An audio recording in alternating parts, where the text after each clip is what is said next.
Been hearing some things in the news about a group of people called the Druze. That would be D-R-U-Z-E, Druze. Not to be confused with the Jews. And I wanted to figure out, well, who are these people? Where did they come from? And what's up with them? So, I did a little interesting study on who they are, where they come from, and their father, the father of the Druze, technically speaking, is found in the Old Testament. So what are they? The Druze is esoteric, meaning it's only practiced and understood by a small group. Okay, it's not a mainstream big thing. It's almost, when I was looking at it, it's almost like an elite group. Okay, and some of the things they believe we'll get into in a little bit, but almost like an elite group of people, and they're very small group of people. They're monotheistic, which means they believe in only one God. Unfortunately, that God isn't the God of Jehovah, and we'll see that in a little bit. They have their religion with their roots in the Middle East, primarily found in Lebanon, Syria, and Israel. And they're known for their unique blend of Islamic, Hindu, and Greek philosophical elements. So they took, just like the Roman Catholic Church, when you take a look at some of the things that they've done, they've taken a little bit from Judaism, they've taken a little bit from Christianity, and they've taken a little bit from some of the pagan religions of the day and combined it all into one, and that became the Roman Catholic Church today. Well, that's what they did. The Druze took a little bit of Islam, Hindu, and Greek philosophical elements and put them all together. They say that it offers a rich tapestry of beliefs and practices. Now, this article that I got main points of the history was not a religious article, even though I was looking for their religious stuff. But I want you to know, so throughout the world, this is what they're known as. The article explains or explores the Druze faith, shedding light on its history, core beliefs, rituals, and contemporary relevance. So, where did they come from? I always like to know, when you get two people fighting, two groups of people, I want to know who are the two groups of people and where did it start from? So, we have Jacob and Esau. There's one group of people, right? And the two brothers had a problem, and they've never been able to rectify it, and 3,500 years later, here they are still fighting. Their ancestors are fighting their ancestors, and nobody knows why they're even fighting today. It's just that one wants to kill the other, and the other wants to just be left alone. So I wanted to go back and find out where they come from. So the first reference that we see comes from a man named Jethro, also known as the priest of Midian. Who is Jethro? We should remember his name because he's found first in the book of Exodus. All right? Jethro, also known as Reuel, R-E-U-E-L, or Reuel, was the father-in-law of Moses and the father of Zipporah. Zipporah was Moses' wife. Jethro is first mentioned in Exodus 2:16, where he's described as the priest of Midian, and the name Reuel means friend of God. So the fact the Bible calls him first by his name, by this name they mean that he was a priest of the Most High, but we don't really know. But he definitely doesn't seem as though he was a priest of a pagan deity, although some speculate that he may have been. So we're going to look at Exodus 2. It details the account of Moses' first encounter with Jethro, when Moses is on the run from Pharaoh after having killed an Egyptian. And he found himself, he ran, and he found himself by a well. It's a good place after running, you can get some water there. So let's turn to Exodus 2, and starting in verse 15, we're going to see where this all began. Now, you know the story. Moses was out roaming around, and he saw his fellow Hebrew brother being beaten, and so he went out and he killed the Egyptian that was beating him, and then he buried his body, and then he came back, and he realized that even though he tried to hide, and by the way, it says in the Bible, it says And he looked left and he looked right because he wanted to see was anybody looking. Then he slew him, and then he buried him, and then he figured I'd get away with it. But he didn't get away with it because word spread, and when he ran into some other Hebrew people in the beginning part of Exodus 2, it says that he came across some of his other fellow Hebrews, and they said, "Are you going to kill us too?" And he's like, "Uh-oh, I think everybody knows what I did." So he took off, and that's where we pick this up. And in verse 15 of Exodus 2, it says, "Now when Pharaoh heard this thing, he sought to slay Moses. But Moses fled from the face of Pharaoh and dwelt in the land of Midian. And he sat down by a well. Now the priest of Midian had 7 daughters, and they came and drew water and filled the troughs to water their father's flock. And the shepherds came and drove them away. But Moses stood up and helped them and watered their flock. And when they came to Reuel, their father, he said, How is it that you are come so soon today?" And they said, "An Egyptian delivered us out of the hand of the shepherds, and also drew water enough for us, and watered the flock." And he said unto his daughters, "Where is he? Why is it that ye have left the man? Call him, that he may eat bread." And Moses was content to dwell with the man, and he gave Moses Zipporah his daughter, and she bare him a son, and he called his name Gershom, for he said, "I have been a stranger in a strange land." The first thing that's interesting about the story is they said he was an Egyptian. Now, granted, his people that he was raised by, remember the story of Moses. Moses' mother was pregnant, and she had the baby when he was about, I guess, 3 months old or so. She realized they can't hide this anymore, and she put him in a basket. They called it an ark, and floated him down the river. And Pharaoh's daughter found him, and she pulled him out and said, "Oh, the baby's crying, he needs to eat." So one of her maids said, "You want me to go fetch one of the Hebrew women to nurse him?"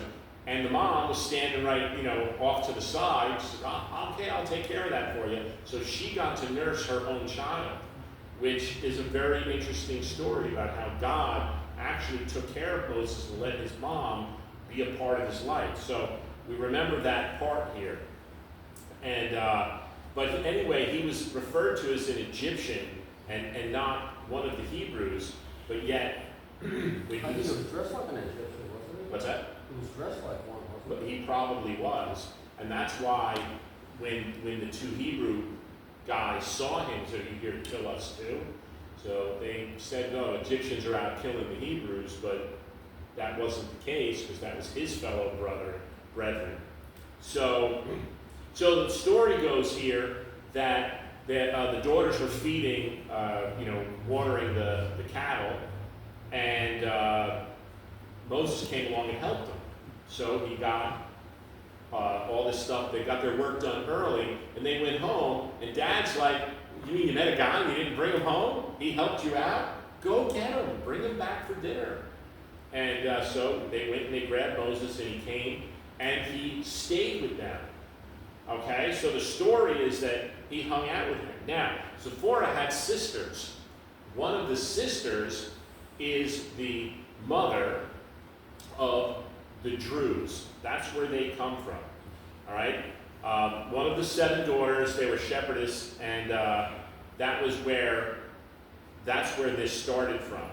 Now, don't know really, because there's nothing else in the Bible about which sister, what the name was, or anything like that. But we know that Jethro was the father, so one of his daughters was obviously where the Druze came from. And he actually Moses stayed with them for 40 years until God called him from the burning bush. So there was actually a lot of opportunity for Jethro to be a father-in-law to Moses, and it would stand to reason that he was probably a father-in-law, a father to the other daughters that were there. We don't know if they got married and they left, but Moses chose to stay with him, and he was a good father-in-law, and Moses was a good son-in-law. So that was that's where we're introduced to Jethro. Then Jethro is highlighted again in the book of Exodus in chapter 18, and Moses had sent Zipporah and their sons back to Midian rather than take them to Egypt, perhaps due to the dangers he would face in leading the entire nation out of slavery. Remember, this is now when we go forward to the point where he meets Pharaoh and he says, "Let my people go." And he said, "I will," but then he changed his mind at the end. And until all of the firstborn were killed, Pharaoh was not interested in letting his people go. So this is just kind of a backstory of the two lineages that we have of the Jewish people and the Druze. Now, we know that when we look through the Old Testament, there are times when other nations befriend the nation of Israel, right? Not everybody that was out there was evil, bad, and trying to do harm to the nation of Israel. And it appears that the Druze, which became their own independent people, were one of these people that didn't mean any harm, that they seemed to be friendly, because Jethro and Moses had a fantastic relationship. And so, you come from a family with 7 daughters. Hey, what do you know? I have 7 daughters. And they're each going to get married and they're going to go off into their own thing, but I'm hoping that the teachings that I gave them would be taken with them to their new spouse. Okay? They would then fall under the authority of their husband, who can then bring them in something new. And this is probably what happened. Because if Jethro was listed as a priest, then obviously he was a fairly godly man, and he probably imparted that godliness, which we can see through his relationship with Moses, that he probably was a godly man. And so he didn't take them with him to Egypt, but he did leave them with his father-in-law, which was her dad. And Moses clearly trusted Jethro to take good care of the family and use wisdom in knowing when to reunite them. So in Exodus 18, Jethro brings Zipporah and the children to Moses at Sinai. He had 2 kids at this point. And the relationship between Moses and Jethro was always cordial. We see that in verse 7 and 8 of 18. And Jethro offers some fatherly advice when he sees overwhelming responsibility facing his son-in-law. So what we see here is Jethro was a smart man. Okay? And what do we have? So there was a conversation that took place here, and he said, "What are you doing?" And he said, "I'm judging when people have a matter that they can't figure out. I'm judging." Now, we would assume that if this is the point where Pharaoh let the people go, there was probably 3 to 4 million Jews at this point. Now, he's going to judge matters of 3 to 4 million people every time there's a dispute. So Jethro said, this isn't good for you to do this. There's no way you can judge these matters. So he taught them how to delegate authority. And he taught them that you should set up governors and, different levels of people. And the ones who have the small matters, let them go before the governors. And the ones who have the big matters, they can bring them before you. And that will lighten your load. Now we see throughout the wandering in the wilderness, right, for 40 years. By the way, if he stayed with Jethro for 40 years, and then he wandered in the wilderness 40 years, he was pretty old, right, by the time the children of God crossed over into the land. But how many times did he get mad at the children of Israel? Well, we know the one story where he got mad, where God said, "Speak to the rock," right? The first time he said, "Hit it with a stick and water will flow out." Then the second time he said, "Speak to the rock," and he smacked it. He goes, "You insubordinate, ungrateful people," whack, and he hit the rock. And water came out of it, and God said, "Because you did that, you're not going to go to see the promised land." That was pretty harsh. That was pretty harsh, but when you think that the rock, it was a representation of Jesus, and the first time was a representation of his being crucified, the second time we don't crucify Jesus ever again. Okay, we have a relationship. And by the way, this is one of those things in the Old Testament where you get a picture, if you're looking for it, you'll get a picture of God's relationship with the Christian way back when they're wandering in the wilderness, that someday God is going to be there for the Christian where you can just be able to speak to him. Okay? We don't have to crucify him over again. And by the way, that's an indictment on the Catholic Church because they crucify him every time they do a sacrament. Right? The sacrament is another sacrifice, and we take Jesus, put back on the cross, and slay him again, and again, and again, and again, and it's never ending. But that's not what the Bible tells us. So, anyway.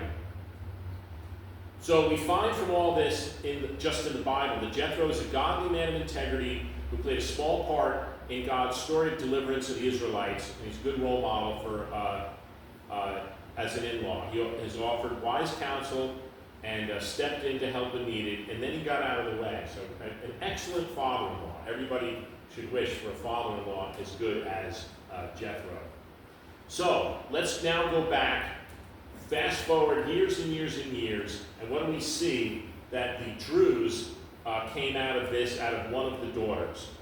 So even though there was a good enough background, like normally happens in religion, okay, we're not talking about a relationship of Christianity with God, we're talking about in religion where man has an attempt to get to God, instead of looking at what exists and what God told people, they make up their own thing. And that's what they did here. So the Druze religion is associated with an ethnic group living near the east. They are said to have descended from Jethro, right? They're monotheistic, so they did take that part, okay? They believe in one God, which is a difference between the other ones, but they could have gotten that from Islam because Islam believes in one God also, okay? It's considered one of the Abrahamic faiths, along with Judaism and Islam and Christianity. Now, I guess you could say that because even the name in Arabic is Allah, which is the same God. So when you're talking to one of the channels I watch is he's a Zionist Jew. He always wears a shirt that says Zionist on it. And he speaks to Muslims, but they think that he speaks Arabic, so they think he's a Islamic, and he knows the Torah, not the Torah, he knows their book, the Quran, really well.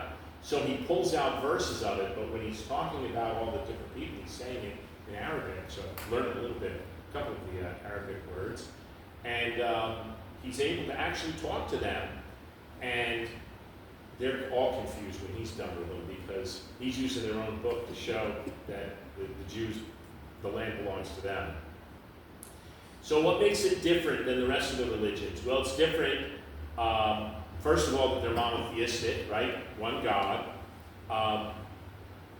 It's unitary, which means that its beliefs and traditions are drawn from many other faiths. So what they did was they said, let's take this part from here, and this part from here, and this part from here. Now, I have experience with that because that's what my dad did. My dad supposedly got saved when he was 17, but then he got involved in Buddhism. And he said, well, I can pick out the parts I like of Buddhism because Buddha was a smart guy, and I can put it together with Christianity. And I'm like, no, you can't. And he said, yeah, you can, because people who believe in Buddhism, like my father did, say that it's not really a religion, it's a way of living. Yeah, it's a way of life. You can glean stuff off that. You could. You could, without depending on that for your salvation. Yep. It's like yoga. Right. There's different how we go to it. The problem is that there's a mysticism associated with it, and the Christians shouldn't be involved in that mysticism, and that's what they got involved with here. Yeah. So, let's see. They believe that all faiths are equally valid, and that's a problem. And all are roads to the same divine source. So that comes, you've heard people say, well, you get to heaven your way, and I'm going to get to heaven my way. That's not how it works. There is only one way, right? And Jesus tells us what that way is. The second thing about that is they believe in reincarnation, or the transmigration of the soul, something not found in other monotheistic faiths. So this is where they pull the bad out of some of the other, like Hinduism and Buddhism. Buddhism is very big in reincarnation, okay? So they bring in the aspects of Hinduism, Buddhism, Gnosticism, and Neoplatonism. And I never heard of that one before, and I didn't look it up. And there's another one in here. And Polythangerism. And those, by the way, so in Christianity, we reject all of those, okay? There's no way you're going to get to heaven just by those alone, okay? And Christianity, Judaism, and Islam also reject all three of them. So now we can see that there's a little bit of a rift that can develop between the Druze and other religious people out there, especially, Christianity says you go witness to somebody. They don't like what you say, and they get mad at you and do whatever. You turn the other cheek and you walk away, right? The Apostle Paul said, I shook the dust off and I went my own way. Unfortunately, in Islam, they say, oh, you don't like what I have to say? I'll kill you, and now you're dead. So you either get witnessed to and you live and convert, or you get witnessed to and you die. So we reject that as well. That's not what God ever intended. Let's see. So the biggest concentration of them, of the Druze, is in Syria, Lebanon, and Israel. They're a very close-knit society. If you are a Druze, you are family with every other Druze. It doesn't matter where you're from, what nation you're from. And when the Syrian government fell and the Israelis pushed back the security zone, which is on top of the mountain, by the way, if you ever get to look at that on the mountain, they said you can't occupy the high mountain, get on the other side of it. And when they went out and they decided they were going to cross, this new Syrian government decided they were going to cross in, not very well armed people, that we're going to just take them out.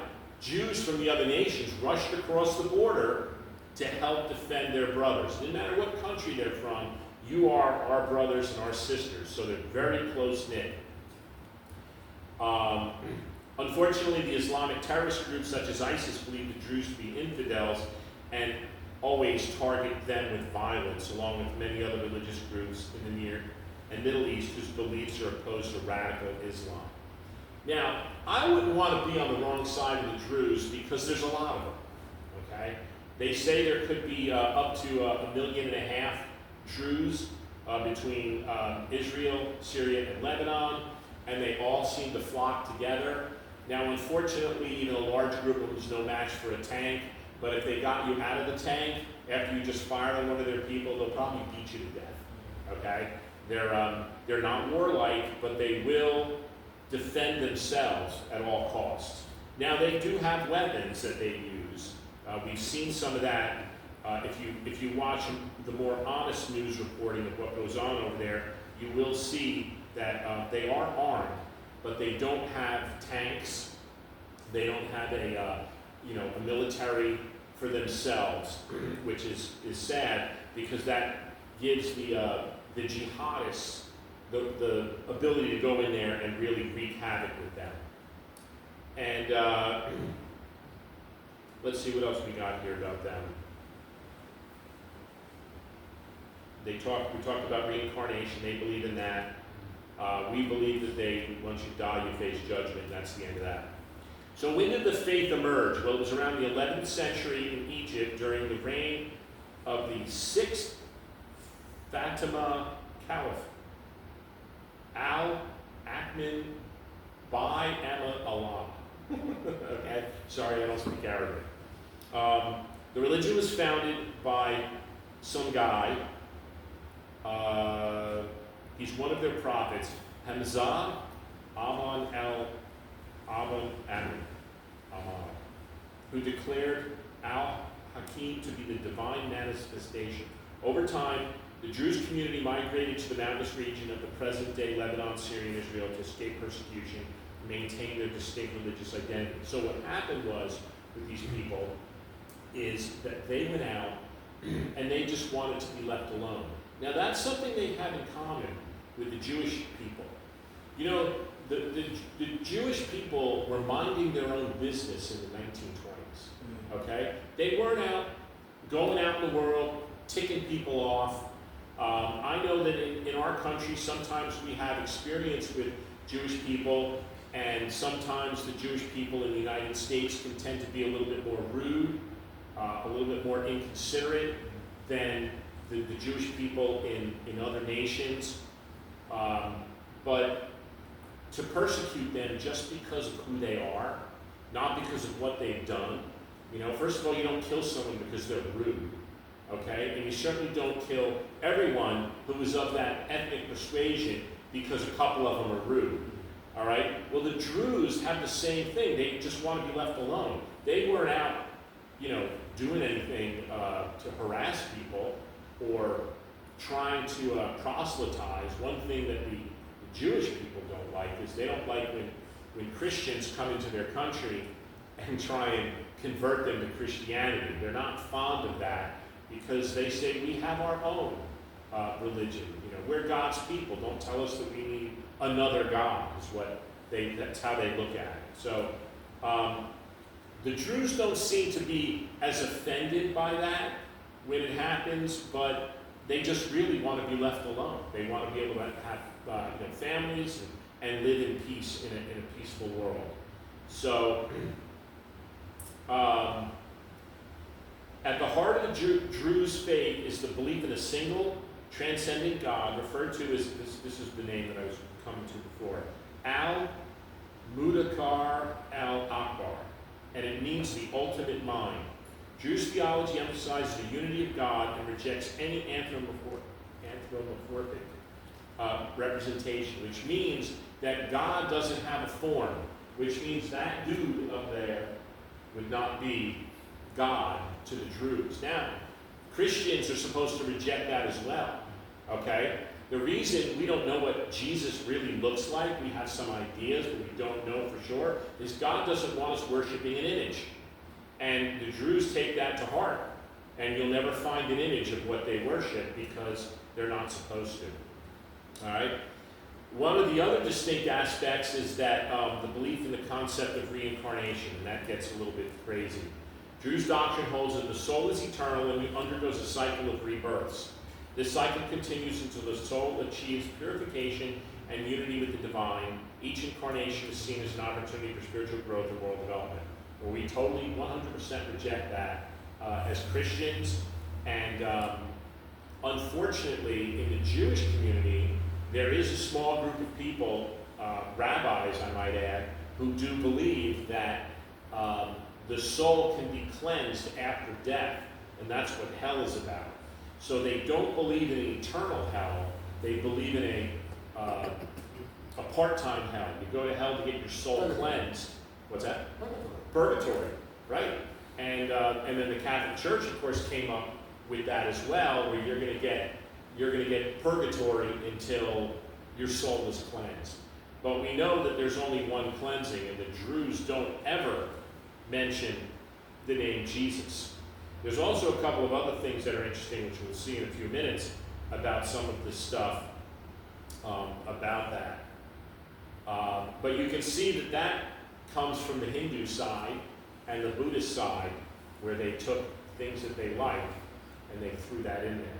So the other interesting thing is they don't have a book that tells them, you know, where this all came from. You know, like Islam, when Muhammad, he wrote the Quran, right? And he said, well, here, this is the newer version of the Bible, so here's how you're supposed to live your life. But the Druze don't seem to have that. I haven't been able to find any reference material for what they have. It doesn't mean it doesn't exist, I just didn't see anything. Wisdom, or Ikama, is a central tenet of the Druze faith. Druze scripture known as Rashala Akama, the Epistle of Wisdom, it's the only writing that I was able to find, are a collection of philosophical and theological texts that guide adherents to their spiritual journey. So they kind of have like a reference book, but it's not like a Bible or anything that we would see it. The pursuit of knowledge and understanding is highly valued, with an emphasis on esoteric interpretation of religious texts. So they kind of look at everybody else's stuff, and that's what they use. Now, that makes them very smart people, because they're constantly learning. And it almost reminds me of the Persians, right? The Persians, which are today's Iranians. Out of all the people that are in the Arab world, the Persians are probably the smartest, okay? And they sought after wisdom and got it. You know, and it just goes to show that a lot of times that God will allow even the ungodly to gain wisdom if they ask for it. You know, I was going to ask somebody else at the North Church about this. You know, like the thing where the fallen angels, Yeah. they lift her above like in that pamphlet I gave you. Yep. Do you think a lot of them infiltrated some of these societies where they come in with all the smart stuff to build all this stuff? Yeah. You know, because they were teaching them. Yep. I wonder. Yeah. Hard to say, but I mean, you look at the Egyptians, right? And the Egyptians built these pyramids. They had technical and engineering wisdom, Where they learn it from? right? So they had to learn it from somewhere, and it just goes to show that you can't read through the book of Psalms and Proverbs and not see that God says that the best thing, the two best things in the world you can do, one is to fear God, and two is to get wisdom. The two commands that are paramount throughout Psalms and Proverbs are fear God and get wisdom. And by the way, the beginning of the wisdom is the fear of God. So those people who fear God can get wisdom. And you know, you find it hard to believe that God would allow 400 years of the Israeli captivity where they were trying to serve their God and not someone had to rub off on the Egyptians. Now, unfortunately, it worked the other way too, that some of the nonsense of the Egyptians rubbed off onto Jews of the day. So, but the Druze seem to be very intelligent people, even today. You know, they remind me as I was reading through some of this of MacGyver, right? You know the TV show MacGyver, right? And how they could figure things out. So they got a tank coming at them, and they got to figure out how to take it out. So they'll MacGyver it. The next thing you know, the tank blows up, and they were able to do that without really any heavy weaponry. So it's just interesting that they seem to be like that. Now, even though they're monotheistic, they do acknowledge a divine hierarchy of spiritual beings. Central to the hierarchy are Al, Hakam, Bam, Allah. That's the God, considered a divine manifestation and central figure in their theology. Then there's Hamza ibn Ali, the founder of the Druze faith and key spiritual leader, and then Al-Mutana Ban Udin, another prominent figure who played a crucial role in shaping the Druze doctrine. So that doctrine, they obviously have something written down somewhere. So they kind of have a hierarchy, and we find that in a lot of the false religions. You take a look at the Seventh-day Adventists, you see that they have a hierarchy where they have the prophets, or in some of the religions they have a prophetess, you know, where these people were the ones who were imparting what God told them. And we see that in Islam, right? Didn't somebody hit Muhammad on the head and he had a vision or something like that? Maybe that was an episode of Bugs Bunny. I don't know, they all blend together. And so, we have to be careful that when man takes things in his own hands and says, well, this is what it means, and that always becomes a problem.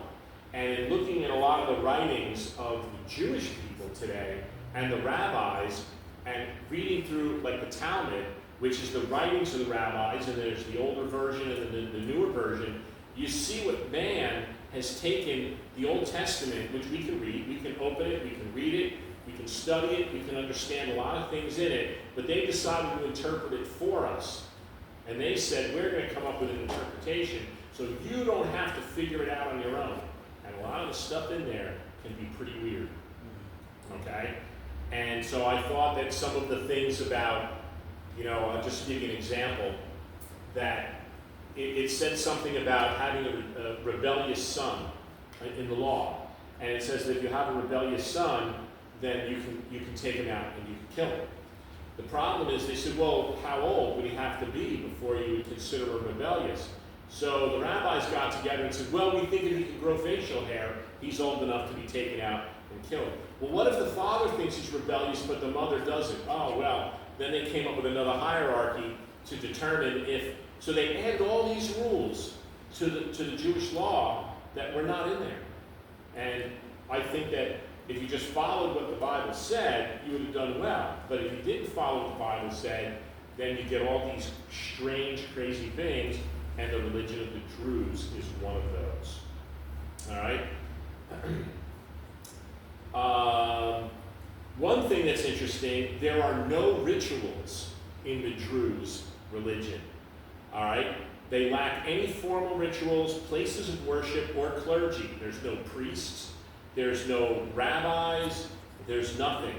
There's just individualistic and personal. That's it. The Jew community meets in simple, unadorned meeting houses known as kahwalas for collective worship and discussion. And that's what they do. They sit around and they I guess, like the Bible says, they get their ears tickled by new information that might come out. Their community is tightly knit with a strong emphasis on social cohesion and mutual support. They marry amongst themselves. They don't allow them to marry outside their group. They do that to maintain religious purity and identity. Now, wouldn't that be nice if the Jewish people did that and maintained the godly identity? And wouldn't that be nice if the Christian peoples did that and maintained their identity instead of bringing in the false religions of the day and intermarrying them with Christianity and coming up with all these weird things? So, the community is divided into two groups.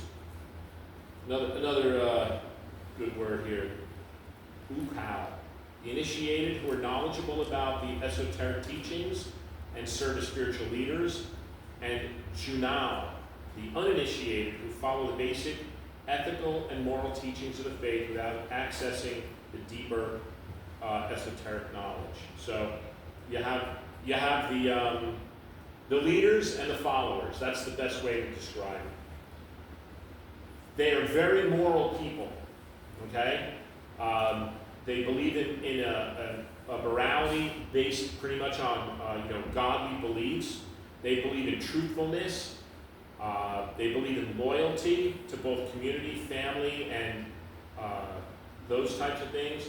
And they say that patience and perseverance in the face of adversity is considered one of their greatest virtues. So then we move to today, in the modern world. In the modern world, the Druze community faces numerous challenges, including political instability. They have no home. There's no place they can call theirs. They're grouped in three groups of people, three areas of the world, right? And neither of them are recognized as their own types of people. And because they don't intermix with the community, it'd be nice if they had their own nation, but they don't. They have faced pressures of assimilation.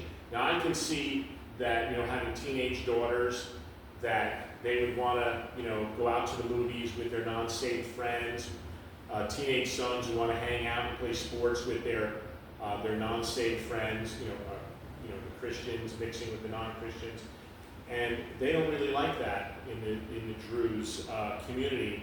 They want to maintain their distinct identity and continue to play significant roles in social and political spheres in their own country, and they want to be recognized but left alone. So like the Amish.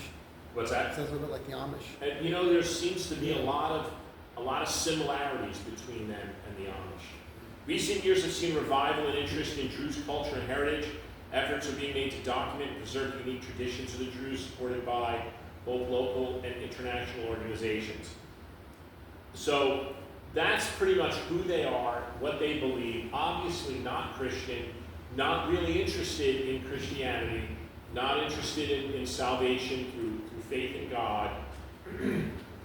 But it's a very interesting religion that has actually been around since as long as the Jewish people have been around. And I don't know where they got their name from, though. It'd be interesting to find out. How do you say, spell it? Drew, D-R-U-Z. Drew. I think there's a D at the end too, isn't there? D-R-U-Z-E. Druze. Not to be confused with. My first, Drew is. unfortunately, my first experience with the word Drew was in the movie Spaceballs. Oh, I remember that. That was it. In the movie Spaceballs, he goes, "Oh, she's a Druish I princess." remember that, yeah. But, so, the problem that's going on, and we bring it to today, the problem that's going on is because they're surrounded by 400 million Muslims, of which a percentage, rather higher percentage than it should be, are militant Islamists. And there's nothing wrong, I'm not talking about from a Christian perspective, I'm talking about from a worldly perspective. There's nothing wrong if you believe in Islam. There's nothing wrong if you believe in Druze. There's nothing wrong if you believe in the religion of Abraham, Isaac, and Jacob, or if you believe in Christianity. From a worldly perspective, but for people to be killed and executed and taken advantage of because of who they are or what they believe by one group of people, and that group of people are called Islamists, okay? They are, by the way, the problem in the world. Completely the problem of the world today. The whole Middle East has been in turmoil for 3,000 years, over 3,000 years, because there was a religion founded by a man who said that if you don't like what we preach, then I'm going to kill you. That's the end of that. So we're going to take it a step further, right? And when you think about the similarities of, I always call it the religion of jealousy. So in the Jewish religion, they put a yarmulke on, right? You've got to look sometimes to see if somebody's got one on. But in the Islamic religion, they put on something big. You have to look. The day of worship is on Saturday. What's the day of worship for Islam? Friday. That's Friday. Yep, it's Friday. So we're gonna up one, right? The Jewish people want to be left alone. The Jews want to be left alone. But Islamic people, not the Islamic people, but the jihadists say, we're not going to leave you alone, we're going to kill you. Okay? And by the way, you can't talk about this kind of stuff and not get into the Palestinian picture, right? And you can't talk about that stuff without getting into the picture of what's going on in Iran today. Because this is all has its roots way, way, way back with the nation of Israel. And by the way, in some of those areas, when God said to go take over, and when you go into the city, you are to kill every man, woman, and child and take no spoil. And sometimes the Jewish people said, nah, I really can't do that. And so they said, look at all this spoil that we can have. Look at all these animals.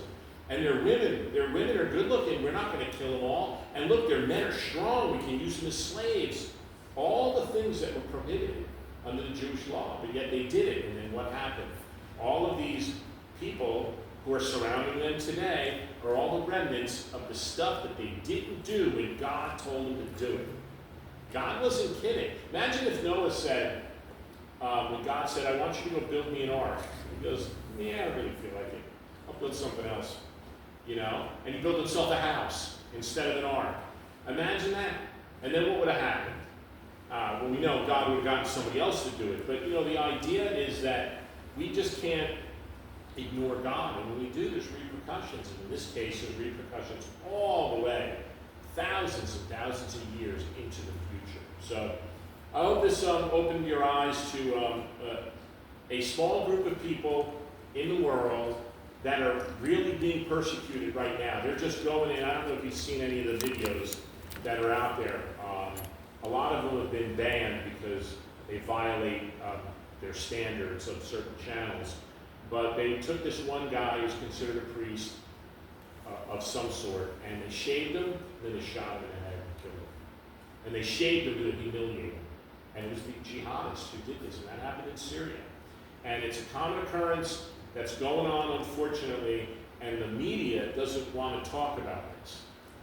And I guess because the hatred of the Jews with a J crosses over to the hatred of the Druze with a D. So unfortunately, all the ills in the world right now that have been, I would say in the last 20 years, are all caused by a complicit media.